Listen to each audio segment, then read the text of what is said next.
So here we're going to be talking about 1.7, linear inequalities. Linear is nice because if it's a linear equation, that means that it's going to be one variable, no exponents. Inequalities, however, mean that we're talking about things that are greater than or less than. The first thing we need to understand is that when we read something like x is greater than 3, this greater than symbol is actually the arrowhead from an arrow that points to the right. So this actually reads x is to the right of 3. And that allows us to think about a lot of things. Now, x is allowed to be a lot of numbers as long as it is to the right of 3. So this first example says x is to the right of 4. And we want to graph this. Okay? And so what we would do is we need definitely 4 has to be there. Sometimes we go a number or two past it. So we can kind of have 4 sort of centered in some other numbers. It does not have the equal to bar, so I'm going to use an open dot. But then it points to the right. So I'm going to shade everything this direction. Now you could do it like this, or you could do it like this with an arrow. There's lots of ways we can do this. You just need to make sure it's clear. From 4 to the right, it works. And if you picked any number over here, like 10, and you put 10 in here, 10 is to the right of 4, or 10 is greater than 4. I'm going to be able to do the same thing here. Now this is a little bit different. You know, here we want to, how do we read this? Well, to read this, you would actually want to read it from left to right. -3 is to the left of x, and x is to the left of 2. So if I get these two numbers on here, here's -3, okay, and here's 0, and there would be 2. Okay, you can think about boom, boom, boom. All right, so -3, it has that equal to bar, so I'm going to use a solid dot at the -3, and then I'm going to use an open dot at my 2. I need to decide which way the arrows should point. It says that -3 is on the left of x. That would mean that x needs to be over here. Okay, x can't be on the left of 3 because -3 is on the left of x. So x has to be to the right of -3. Then this says x is to the left of 2. X is less than 2. And so we can sort of see that, hey, x is being trapped between these two values. In other words, we get all of this region. We wouldn't want to draw an arrow like this because it would go too far. So we really, when we do these what are called compound inequalities, we want to trap it between those 2 points. So I wouldn't do it like that at all. I would just shade in between the 2. We have what's called interval notation, and the rules on interval notation, basically the idea is to tell me quickly, without a picture, where are my answers acceptable. So I'm going to show you real quickly the rules. If it's an open circle, you use a parenthesis. If it's a closed circle, you use a bracket. Okay, so that's the difference in the parentheses versus bracket. We always start on the left and work our way to the right. So how far left does x go? It goes to a 4 on this first one, but we don't include the 4. Comma, how far to the right does it go? Well, it goes forever to the right, so we're going to use infinity. Now technically I can never get to infinity, which means I can't have a closed dot, so I'll use parentheses. This is what we call interval notation for this graph. Down here we'd have -3 is our first value on the left, but it is solid, so I'm going to use a bracket, comma, how far to the right? Well, I go to 2, but I don't include the 2 because it's open, so I use a parentheses. This would be interval notation for this graph up here. And again, those page 146 in your text shows a lot of different examples and all the rules. So now we just need to do some basic solving. Getting x alone. I'm going to first -3 to get x alone. I'm going to have -2x is to the left of 8.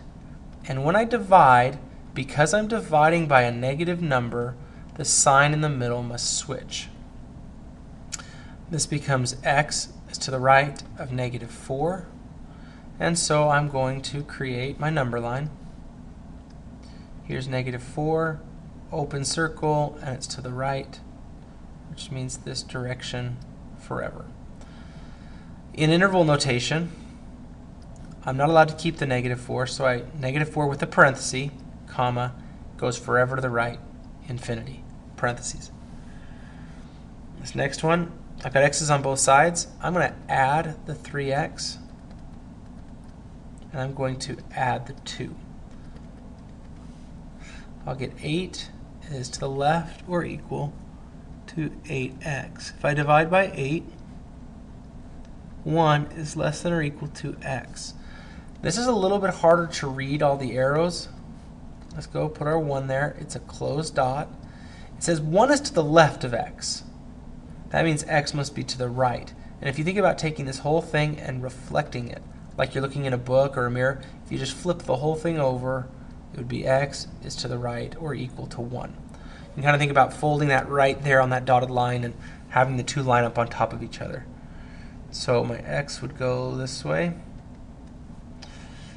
So that means 1's included, so I start at 1 and I go all the way out to infinity, but I can never include infinity, so it's a parentheses. There's some more complicated ones where it's compound, meaning that x is between two inequality symbols.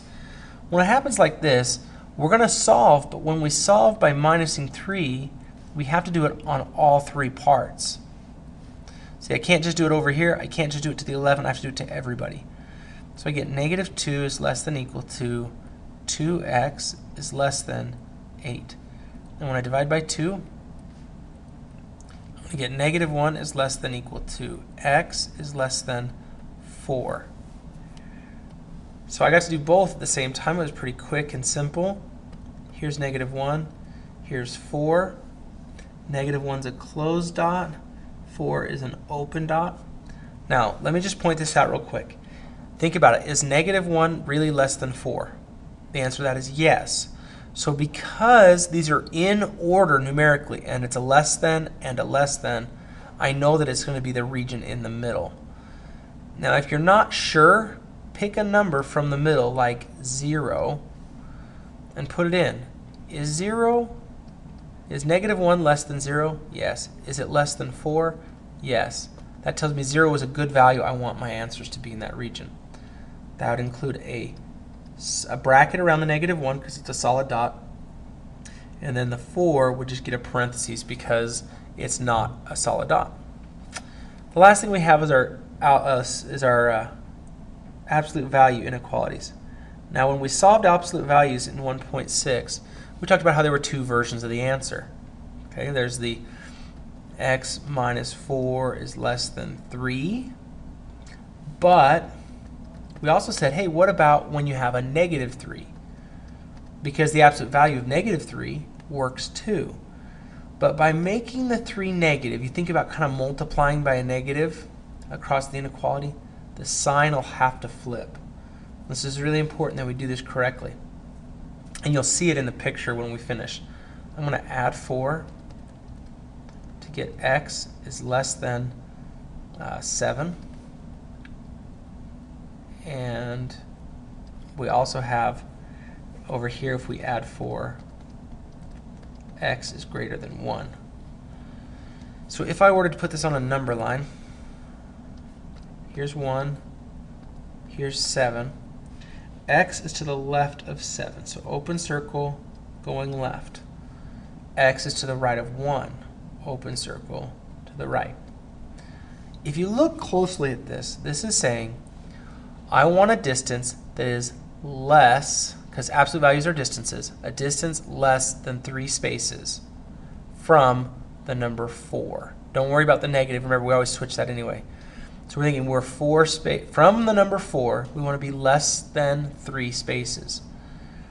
At 1, you would be exactly 3 spaces from 4. At 7, you'd be at exactly 3 spaces. To be less than that, you need to live somewhere in between the two. So that's where our region would be. This next question, notice it wants a distance that is greater than. That means I just know right now, without anything else, there's going to be a number, and I'm going to shade outward because I want the distance to be more or further away than the value of 5. But I'll do it the same way. 2x plus 3 is greater than or equal to 5, or 2x plus 3 is less than or equal to negative 5. Remember, when you switch that sign, you have to flip it. So I'm going to minus 3, minus 3, minus 3, minus 3. We get 2x is less than or equal to negative 8, and 2x is greater than or equal to 2. Then we divide by 2. X is greater than or equal to 1, and x is less than or equal to negative 4. So negative 4 goes here, 1 goes here. These are equal to, so I put dots that are filled in. And this says, so the negative 4 is to the left. Sure enough, it's to the left. The positive 1 is to the right. Sure enough, it's to the right. And so I would have all of this region here and here. Now, the function notation for these, or the interval notation, are a little bit trickier. This one up here, it's real simple. It's from 1 to 7 with parentheses because they're both open dots. This one's a little trickier because there's a break in the middle of it.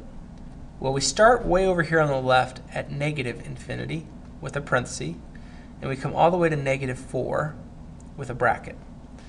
Now, to say that we want to keep going after we take a jump, we're going to put a U here. It stands for union, meaning we're going to take that and we're going to combine it with, we start at 1 and go to infinity. And we use a parenthesis because it's infinity. Hopefully that's enough to kind of get you through the notes or through the class and get you into the homework. Good luck, and we'll see you in class.